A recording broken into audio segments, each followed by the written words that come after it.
ذوالفقار حیدری سیدہ کے لال کے ہاتھ میں کیا چشتی ہوگی. پورے شباب پر حسن ہے, بلکہ یوں کہہ دوں اس دن ایسا لگتا ہے, بلکہ اس رات ایسا لگتا ہے کہ مدینہ منورہ میں چاند شرم کے مارے نہیں نکلا ہوگا, کیونکہ سیدہ کا چاند نکل گیا. اب اس کے بعد پھر کس چاند کی حیثیت سے نکلنے کی؟ شاید اس دن بادلوں میں سورج نے اپنا چہرہ ڈھانپ لیا ہوگا, اس لیے کہ سیدہ کا آفتاب اب نکلا ہے بن کر کے. اللہ اللہ, امام حسن مجتبیٰ دوسرا امام ائمہ اہل بیت میں دوسرے نمبر پر امام حسن پاک نکلے. ایک شخص یہ منظر دیکھ کے جل گیا اور جل کے کہا کون ہے تو؟ ہائے ہائے ہائے, جس کو کہتے ہیں نا رنگ میں بھنگ کر, اس بک کرنے والے نے بکا کون ہے تو؟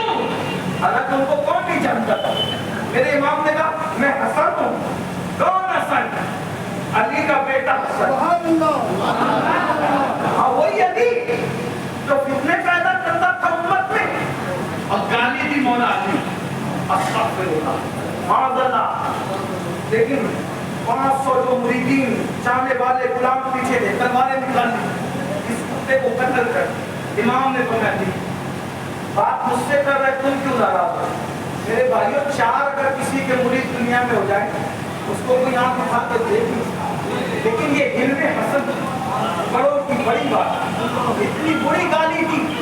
مریدین پیچھے مارتے دوڑے بولے بات مجھ سے کرتا ہے, تم کیوں پریشان ہو گئے؟ رکو. فرمایا اللہ کے بندے یہ بتا, کیا تم نے کسی سے قرضہ لیا ہے؟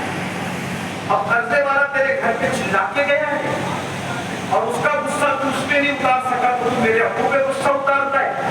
بتا کتنا قرضہ ہے, میں ادا کر دوں گا. لیکن میرے ابا کو گالی کر دے. اس نے کہا نہیں میرا کوئی قرضہ نہیں ہے. اچھا بیوی سے جھگڑا ہوا ہے, بیوی نے گالیاں سنائی تو اس کی برابری نہ کر سکا, تو میرے ابو پہ غصہ اتارتا ہے. چل میرے گھر چل کے میں صلح کرا دیتا ہوں, تیری بیوی کا غصہ میرے ابو پہ نہ اترتا. نہیں ایسا بھی نہیں ہے. فرمایا کیا تجھے بھوک لگی ہے؟ بھوک سے تجھے کھانا نہیں ملا تو غصہ میرے ابو پہ اتارنا چاہتا ہے. چل میرے گھر چل, میں تجھے کھانا کھلاتا ہوں, مگر ایسا نہ کر. قدم کو پکڑ لیا, گر کر کے کہتا ہے حسن تم جیسے لوگوں کو نبی کے گھر میں ہی پیدا ہونا چاہیے. اتنی بری گالی دینے والے کو کہتے ہو کہ تیرا قرضہ ادا کر دوں, تیری بیوی سے تیری صلح کرا دوں, اور تیرے گھر میں جب اگر کھانا نہیں تو میں کھانا کھلا دوں. یہ امام حسن امام حسین جواب ہی اے دل وکیل دامن سلطان اولیاء, اے دل وکیل دامن سلطان اولیاء, یعنی حسین ابن علی جان اولیاء. حسین پاک کون؟ کربلا میں جس نے اللہ کا دین بچایا. اگر ان پہ بات کروں تو بات طویل ہو, بات سمیٹنا ہی کہیں نہ کہیں. چوتھے امام زین اللہ, یہ کون ہے؟ حضرت سیدنا جابر ابن عبداللہ انصاری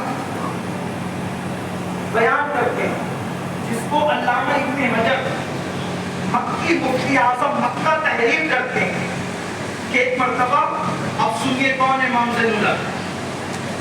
ایک مرتبہ میرے آقا امام حسین پر چپٹانے سینے سے چوم رہے, پیشانی چومتے, گال چومتے, رخسار چومتے, حلق چومتے, اور میں میرا حسین ہے, یہ میرا حسین ہے, یہ میرا حسین ہے. آقا فرماتے اور پھر فرمایا اس کو ایک بیٹا ہوگا. امام حسین جب میرے آقا نے پردہ فرمایا تو اس وقت تو 7 سال کے ٹھیک, یعنی حضور کی ظاہری حیات کی بات ہے. تو یہ بات اب کی ہے, ابھی امام حسین پاک کی عمر 7 سال سے زیادہ کی نہیں ہے. آقا فرماتے ہیں کہ میرا حسین ہے, میرا حسین ہے, کہ میرا حسین ہے. اب فرمائے اس کو ایک بیٹا ہوگا, اس کو ایک بیٹا ہوگا, اس کا نام علی رکھا جائے گا, اور وہ علی وہ ہوگا کہ قیامت کے دن اللہ کا منادی اعلان کرے گا کہاں ہے سید العابدین, عبادت گزاروں کا سردار کہاں ہے, سید العابدین کہاں ہے؟ تو کہا اسی کا بیٹا علی سید العابدین کی حیثیت سے قیامت کے دن اٹھایا جائے گا.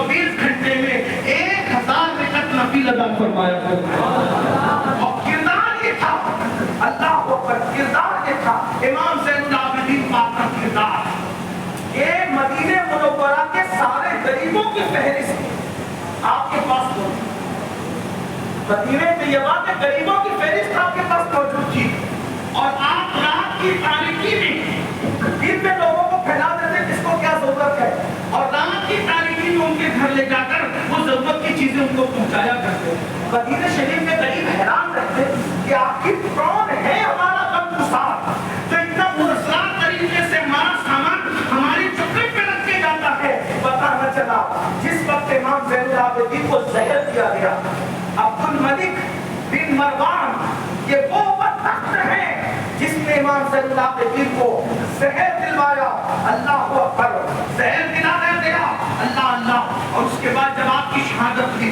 اتفاق سے سارے ائمہ کی شہادت یا تو ان کو زہر دیا گیا یا تو تلوار سے مارا گیا لیکن اکثر شہید ہوئے اللہ اکبر امام زین العابدین پاک کی جب شہادت ہوئی تو لوگ حیران تھے کہ آپ کی پیٹھ سخت کیوں ہے اور آپ کی پیٹھ پر رسیوں کے نشان کیسے ہیں آپ کی پیٹھ میں گولیوں کے نشان کیسے ہیں تو اس وقت جانتے کیا ہوا تب اس کے بعد امام محمد باقر نے کہا تھا مدینے والوں او مدینے والوں تم تلاش کرتے تھے کہ کون تمہارا غمگسار ہے کون تمہارا غمخوار ہے کہ جو تمہاری ضرورت کی چیزیں تمہارے گھروں پہ رکھ کر کے جاتا ہے یہ دیکھو وہ کوئی اور نہیں تھا وہ حسین کا بیٹا علی ابن حسین تھا جو تمہاری ضرورت کی چیزیں تمہارے گھر پہ رکھ کے جاتا ہے آج ہم اپنے آپ کو اہل بیت کا عاشق کہتے ہیں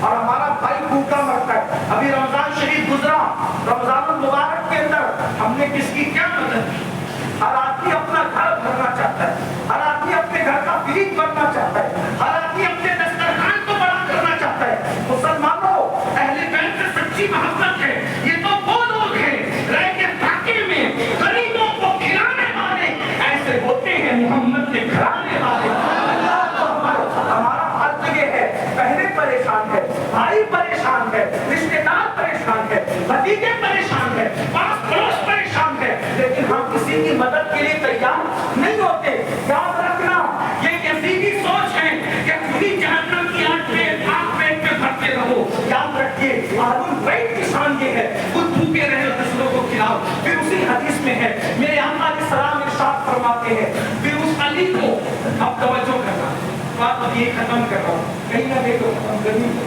یہاں پہ بات ختم کرتا ہوں انشاءاللہ بقیہ جو ائمہ بچ رہے ہیں اس کے بعد ان کی زندگی پھر کئی بیان ہو آقا فرماتے ہیں امام ابن حجر مکی مفتی اعظم مکہ لکھتے ہیں اپنے الفاظ کے جامع بیان کر رہا ہوں میرے آقا فرماتے ہیں میرے بیٹے حسین کو ایک بیٹا ہوگا بیٹوں میں ایک بیٹا ہوگا والی ہوگا پھر اس علی کو ایک بیٹا ہوگا بیٹے تو بہت ہوگے لیکن ان میں ایک بیٹا ہوگا اس کا نام ہوگا محمد اس کا نام ہوگا آقا فرماتے میرے نام پہ محمد اس کو لوگ باقر کہیں گے اب اے جابر تو اس کو دیکھے آئے آئے آقا اسلام کے شکوئی فرما رہے غیب کی خبر دے رہے تو اس کو دیکھے گا جب محمد باقر کو تو دیکھے تو اس کو میرا سلام پہنچا دے امام محمد باقر کو سلام میرے آقا نے فرمایا یعنی امام حسین کی شادی جب ہوگی تب ہوگی پھر امام حسین کی شادی کے بعد امام علی ابن حسین یعنی سید العابدین زین العابدین پیدا ہوں گے پھر امام زین العابدین کی شادی ہوگی پھر ان کو بچے ہوں گے ان میں ایک محمد باقر ہوں گے محمد باقر ان کا نام ہے باقر کو باقر کیوں کہتے ہیں پتہ ہے باقر کا مطلب ہوتا ہے چیر پھاڑ کرنے والا اب چیر پھاڑ کرنے کا کیا مطلب یعنی کوئی بھی علم ان کے سامنے رکھ دیا جائے اتنی تفصیل سے بتاتے تھے کہ لوگ کہتے ہیں کہ انہوں نے اس مسئلے کو چیر پھاڑ کر کے رکھ دیا ہے یعنی ہر زاویے سے اس کو سمجھا دیتے تھے اللہ اکبر اب امام محمد باقر کو آقا نے سلام کہا اور حضرت جابر کو کہا جابر تو اس سے ملے گا اور جب اس سے ملے گا اس کو میرا سلام کہنا حیرت کی بات یہ ہے کہ صحابہ کرام ایک کے بعد ایک کے بعد ایک کے بعد ایک دنیا سے تشریف لے جاتے رہے لیکن حضرت جابر ابن عبداللہ انصاری وہ موجود رہے کربلا کے بعد بھی رہے کربلا کے بعد بھی موجود رہے اللہ اکبر حیات رہے اور اتنی عمر پائی کہ بڑھاپے کی وجہ سے یعنی عمر زیادہ ہونے کی وجہ سے آپ کی بینائی ایک دم کمزور ہو گئی تھی. اللہ اکبر. یہاں وہ لوگ اپنی اصلاح کر لیں جو کہتے ہیں کہ صحابہ اہل بیت سے پیار نہیں کرتے یا ان کی نہیں بنتی.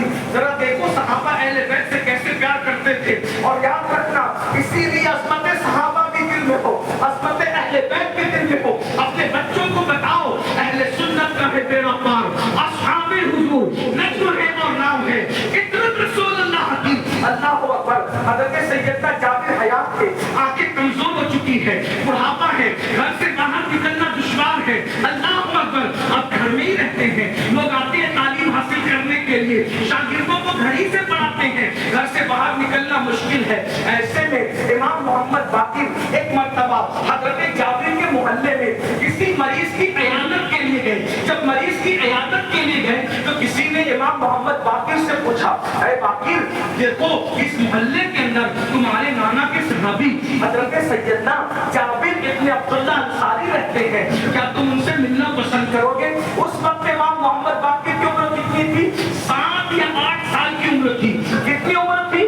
7 یا 8 سال کی عمر. اور ان کی داڑھی کے بال سفید, ان کے سر کے بال سفید. عمر جو ہے اللہ اکبر 80 سال سے بھی اوپر جا چکی ہے, 80 سال سے بھی تجاوز کر چکی ہے. اللہ اکبر. اور جہاں 7-8 سال کی عمر ہے, امام محمد باقر سے کہنے والا کہتا ہے محمد باقر تمہارے نانا کے صحابی کہاں رہتے ہیں, ان سے ملنا پسند کرو گے؟ امام محمد باقر کہتے ہیں لے چلو, ہم بھی نانا جان کے شاگرد کی اور صحابی کی زیارت کریں. اور اس کے بعد امام محمد باقر اپنی سواری کو حضرت جابر کے گھر کی طرف پھیرتے ہیں تو کسی شاگرد نے دوڑ کر کے کہا امام محمد باقر آپ کے گھر آ رہے, اے حضرت جابر آپ کے گھر امام محمد باقر آ رہے. آپ نے فرمایا وہ کیوں آ رہے ہیں میرے گھر؟ غور فرمائے, فرمایا وہ کیوں آ رہے ہیں میرے گھر؟ آپ کی زیارت کے لیے. فرمایا مجھے پہلے کیوں نہیں بتایا؟ وہ کیوں آ رہے ہیں مجھے بتاتے تو وہ جہاں ہیں میں وہیں جا کر کے ان کے پاس آتا. یہ صحابی رسول کا معاملہ ہے. حالانکہ امام باقر بھی صحابی نہیں ہے, امام باقر بھی صحابی نہیں, امام زید العابدین بھی صحابی نہیں ہے. یہ اہل البیت ہے, یہ اہل البیت ہے. امام حسین صحابی, امام حسن صحابی, لیکن یہ حضرات نے رسول اللہ کی ظاہری طور پہ زیارت نہیں کی مگر صحابی رسول خون مصطفیٰ کے بارے میں فرمایا مجھے کیوں پہلے نہیں بتایا؟ وہ جہاں پہ میں نہیں جاتا, لیکن اب آ رہے ہیں. فرمایا مجھے اٹھاؤ, کھڑا کر. غور کریں, صحابی رسول ہے, مجھے اٹھاؤ. اور کھڑے ہوئے اور حضرت جابر کے حضرت امام باقر کے استقبال کے لیے باہر چوکھٹ سے باہر. اب امام باقر اس بات کو خود ہی بیان کرے. اب یہ زبانی یہاں سے امام باقر کی. امام باقر کہتے ہیں کہ میرے پاس آئے اور میرے کپڑے کا بٹن کھلوایا. دیکھیں انداز دیکھیں محبت کا. کپڑے کا بٹن کھلوایا اور میرے سینے کی ہڈی کو اندر ہاتھ ڈال کر اپنی انگلیوں سے یوں ملا اور ملنے کے بعد یوں سونگا اور مسکرائے. سونگا, مسکرائے, اور مسکرانے کے بعد میرا کپڑا پکڑ کے اپنی طرف کھینچا اور میرے کان میں کہا میں بھی مسکرا. جب امام باقر مسکرائے تو شاگردوں نے کہا, امام باقر کے پاس ان کے شاگردوں نے کہا کہ جابر نے کیا کہا؟ حضرت جابر کے شاگرد پوچھتے جابر نے کیا کہا کہ تم مسکرا دیے؟ تو فرمایا کہ مجھے کان میں یہ کہا ایک دن میں تمہارے نانا جان کے پاس بیٹھا ہوا تھا, انہوں نے مجھے فرمایا جابر میرے حسین کو بیٹا ہوگا اس کا نام علی ہوگا, علی کو بیٹا ہوگا اس کا نام محمد باقر ہوگا, اور تیری ملاقات اس سے ہوگی. جس دن تیری ملاقات اس سے ہو اس وقت تو میرا سلام اس کو پہنچا دینا. کہا باقر تم کتنے خوش نصیب ہو کہ تمہارے پیدا ہونے سے پہلے تمہارے نانا نے تم کو سلام کہا ہے. اور اس کے بعد جب حضرت جابر سے پوچھا آپ کی انگلی ڈال کر سینے کو مل کے کیا سن رہے تھے؟ فرمایا واللہ جو خوشبو اپنے نبی کی سنگا کرتا تھا وہ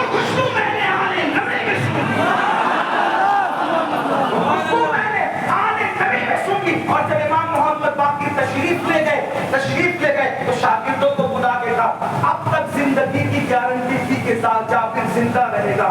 اب میرے کفن کا انتظام کر لو, میں نے نبی کی امانت ان کے بیٹے تک پہنچا دیا ہے.